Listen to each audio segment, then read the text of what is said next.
अस्सलाम वालेकुम dear students. आज एक नए टॉपिक के साथ डिस्कशन का आगाज करते हैं। So far we have started chapter number 2 that deals about biological molecules. Dear students, हमने प्रीवियस लेक्चर में एक इंट्रोडक्शन जो है वो सीखा कि बायोलॉजिकल मॉलिक्यूल्स क्या हैं। ये बैक्टीरियल सेल्स और मैमेलियन सेल्स में पाए जाते हैं या तमाम तर लिविंग ऑर्गेनिज्म में ये पाए जाते हैं। हमने लास्ट टाइम मेटाबॉलिज्म, एनाबॉलिज्म और कैटाबॉलिज्म को देखा। आज हमने सीखना है biologically importance of carbon. Students, chemistry के अंदर आप इसकी बड़ी ही डिटेल्स पढ़ते हैं, but we are going to discuss as well as biologically carbon is important because we are studying about biochemistry nowadays.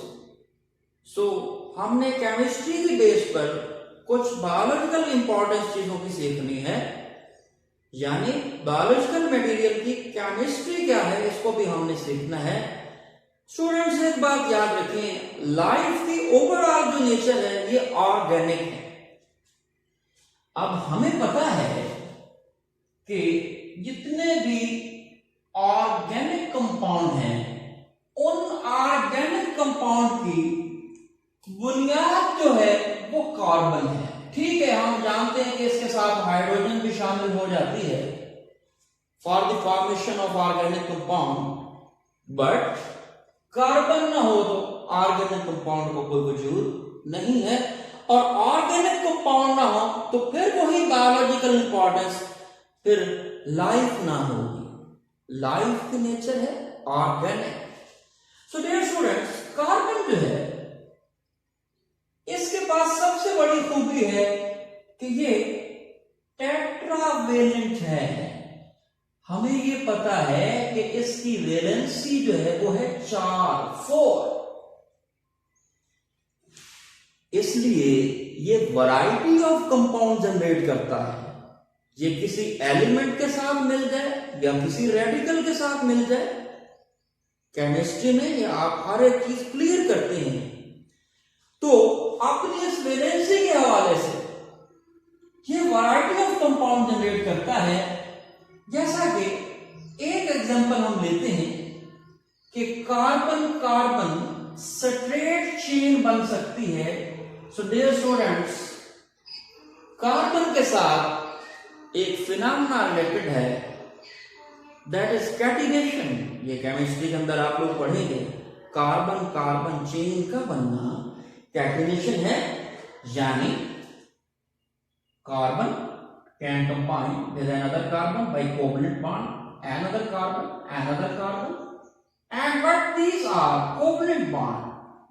Students, आप लोग केमिस्ट्री में पढ़ते हो कि कोवेलेंट बॉन्ड क्या होता है। The bond that is formed by the sharing of electronic pairs is called covalent bond. बड़ी ही डिटेल आप केमिस्ट्री में पढ़ते हो। सिंगल कोवलेंट बॉन्ड हो सकता है, डबल हो सकता है, ट्रिपल हो सकता है, डिपेंड करेगा कि कितने पेयर्स ऑफ इलेक्ट्रॉन दो एलिमेंट के दरमियान शेयर हुए हैं। आप लोगों ने हाइड्रोजन मॉलिक्यूल की मिसाल ली होगी, H2, वहां पे भी कोवलेंट बॉन्ड एग्जिस्ट करता है। और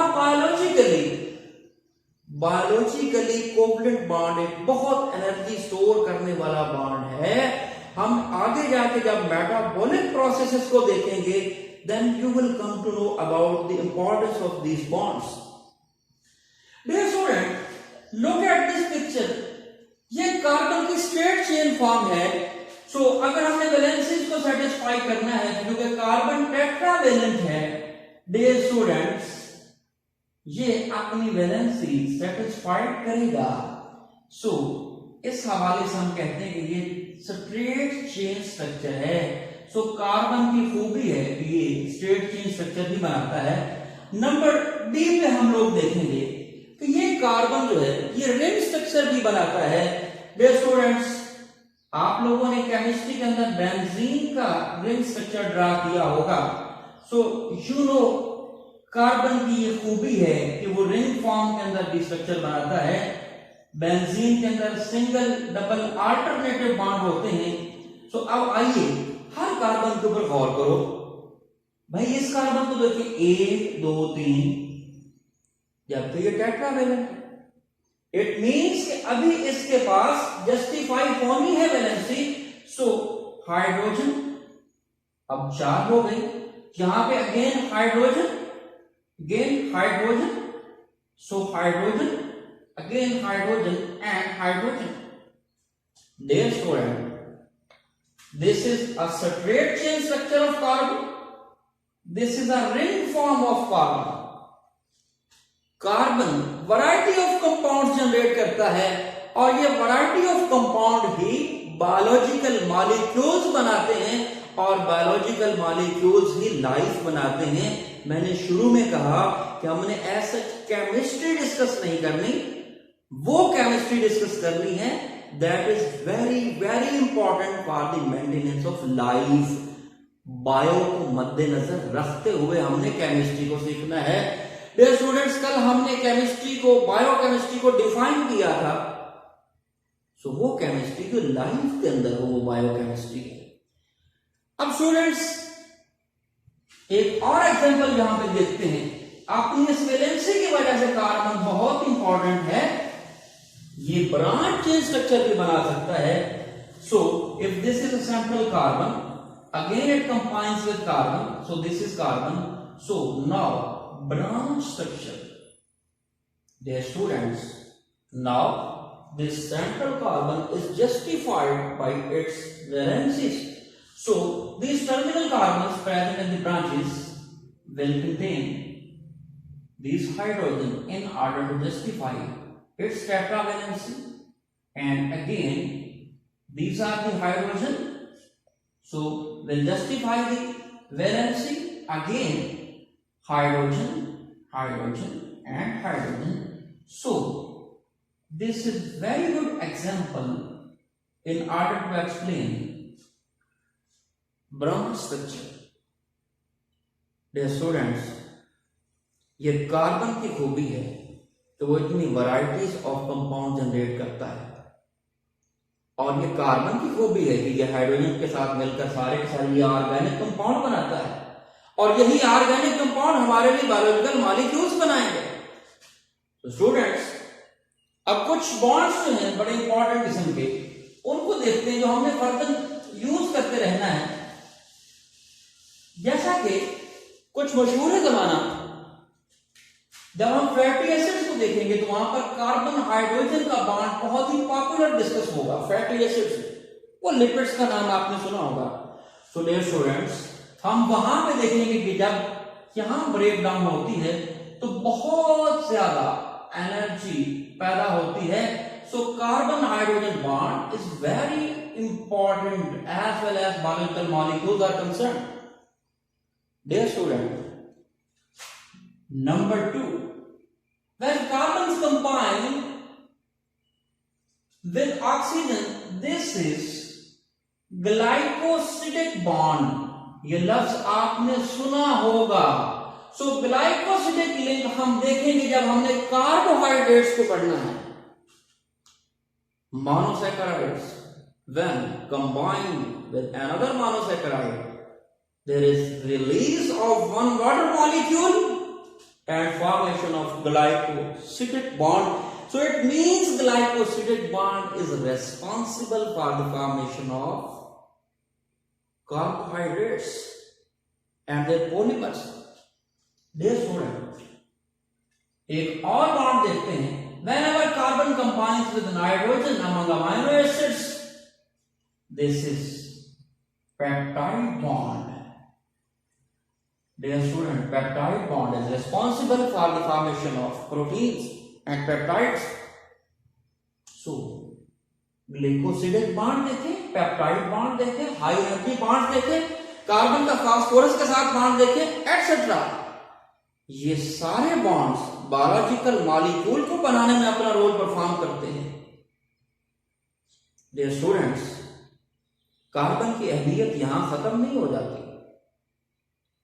कार्बन दो तरह के बायोलॉजिकल मॉलिक्यूल्स का हिस्सा होता है, micro molecules and macro molecules. आपने बाय डेफिनेशन सुना होगा कि जब हम कंपैरिजन करते हैं तो कंपैरेटिवली देखा जाता है जिस मॉलिक्यूल का मॉलिक्यूलर वेट बहुत ज्यादा हो compare to the other molecule, हम फिर कहते हैं वो मैक्रो मॉलिक्यूल है, और जिसका कम हो वो micro molecule. So how carbon is important among these molecules? Let's discuss about a summary.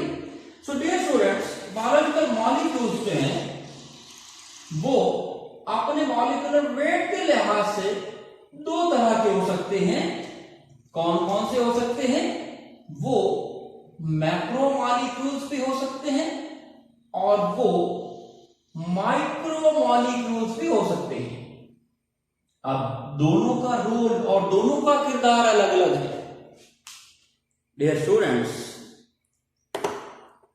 अगर मैं आपको कहूं do you know about starch, do you know about proteins, do you know about lipids, ये सारे के सारे हमारे पास एग्जांपल्स मैक्रो मॉलिक्यूल्स के हैं। लेकिन साइंस के अंदर एक बहुत बड़ा राज है। अगर मेरे पास ये कोई चीज है, मैं कहूं ये छोटा है, ये बड़ा स्ट्रक्चर, गलत बात।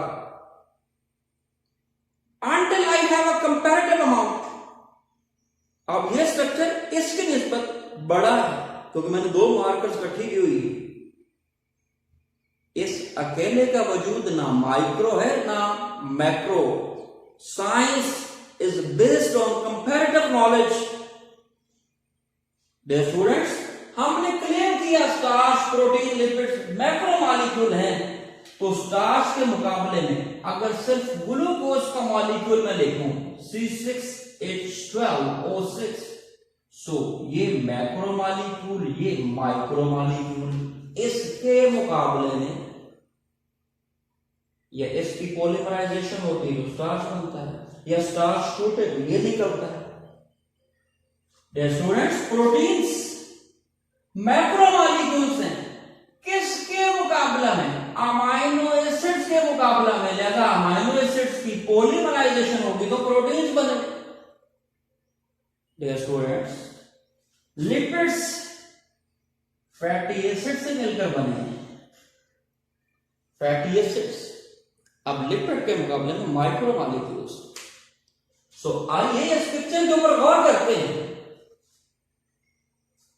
मैक्रो मॉलिक्यूल अपने हाई मॉलिक्यूलर वेट की वजह से चूंकि पानी में सॉल्युबल नहीं होते, they are insoluble in water. Dear student, that's why they are making structures of biological compounds, biological materials. Cell membrane का नाम सुना हुआ है? सेल मेम्ब्रेन से पूछे ना भी तेरी कंपोजिशन क्या है, वो बताएंगे आई एम लाइपोप्रोटीन। भाई लिपिड्स भी हैं, प्रोटीन्स भी हैं, तो क्या सेल मेम्ब्रेन पानी में हल हो सकती है? नहीं। अगर सेल मेम्ब्रेन पानी में हल हो जाती तो सारा का सारा सेल पानी में हल हो जाता, और अगर वो हल हो जाता तो हम हल हो जाते और हम मौजूद न होते। लिहाजा मैक्रो मॉलिक्यूल का काम है स्ट्रक्चर बनाना, और एक खुफिया चीज जो ये अपने अंदर रखते हैं। स्टार्च को तोड़ेंगे तो क्या निकलेगा? Glucose. It means macro molecule की शक्ल में स्टार्च अपने अंदर क्या स्टोर करके बैठा है, क्या पकड़ के बैठा है? माइक्रो मॉलिक्यूल्स को। सो मैक्रो मॉलिक्यूल स्ट्रक्चर्स बनाते हैं और माइक्रो मॉलिक्यूल्स को स्टोर करते हैं। इसी से अगर उल्ट कर ले तो माइक्रो मॉलिक्यूल का एक तस्करा है। सो माइक्रो मॉलिक्यूल हमें एनर्जी देते हैं। ये ग्लूकोज ग्लाइकोलाइसिस के जरिए जब टूटता है, एक मिसाल दे रहा हूं, तो ग्लाइकोलाइसिस का रिजल्ट ये निकला है, पायरोवेट बनेंगे और पायरोवेट क्रैब साइकिल में जाएंगे। अल्टीमेटली हमें एनर्जी मिलेगी ना एटीपी की शक्ल में। तो माइक्रो मॉलिक्यूल एनर्जी देते हैं और इनका भी दूसरा रोल, जब जुड़ जाएंगे तो मैक्रो मॉलिक्यूल्स बनाएंगे। बात हो रही थी कार्बन की इंपॉर्टेंस की। सो कार्बन मैक्रो मॉलिक्यूल्स की शक्ल में या माइक्रो मॉलिक्यूल्स की शक्ल में बड़े ही इंपॉर्टेंट ऑर्गेनिक कंपाउंड और बायोलॉजिकल मॉलिक्यूल बना रहा है, लिहाजा इसके बगैर लाइफ एग्जिस्ट नहीं करती। This is the importance of carbon. Dear student, कुछ ऐसे मॉलिक्यूल्स भी हैं जो हाई एनर्जी मॉलिक्यूल्स हैं। आप लोगों ने सुना होगा कुछ का नाम, मैं आपको दोबारा थोड़ा सा बता देता हूं। यानी वो बहुत जल्द स्प्लिट अप होकर हमें एनर्जी दे देते हैं। यही जो भी मैंने लिखा था, adenosine triphosphate, adenosine diphosphate, adenosine monophosphate. Dear students, ये हाई एनर्जी मॉलिक्यूल्स हैं। या आपने अगर सुना होगा, so NADP, FADH etc. Nicotinamide adenine dinucleotide, flavin adenine dinucleotide etc.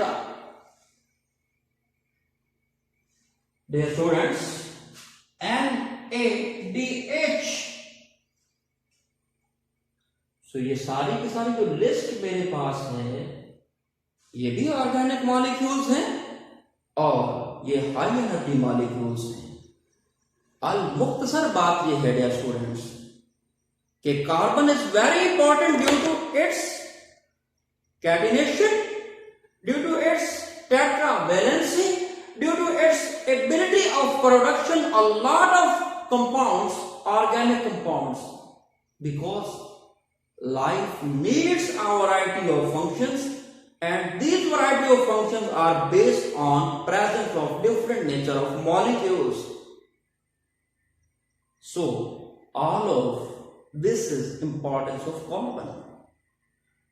Dear students, आपके जहनों को मद्देनजर रखते हुए मैंने आपके लेवल पे गुफ्तगू की है, अदरवाइज इससे भी कहीं ज्यादा फिलोसफिकल डिस्कशन की जा सकती है। So as well as your course is concern, इन चीजों को जहन में रखिएगा। हम इंशाल्लाह आने वाले लेक्चर्स के अंदर बाकी मॉलिक्यूल्स का तज़किरा करेंगे, वाटर, कार्बोहाइड्रेट एक्सेट्रा। सो जो यहां तक हमने काम किया इसको जहन में रखें, कंसेप्ट्स बनाएं, ताकि कल कला आपके एंटी टेस्ट अच्छे हों और आपके पेपर्स और एग्जाम्स अच्छे हों। नेक्स्ट लेक्चर से फिर मुलाकात होगी, तब तक के लिए मुझे इजाजत दीजिए। अल्लाह आपका हामी नासिर हो। अल्लाह हाफिज।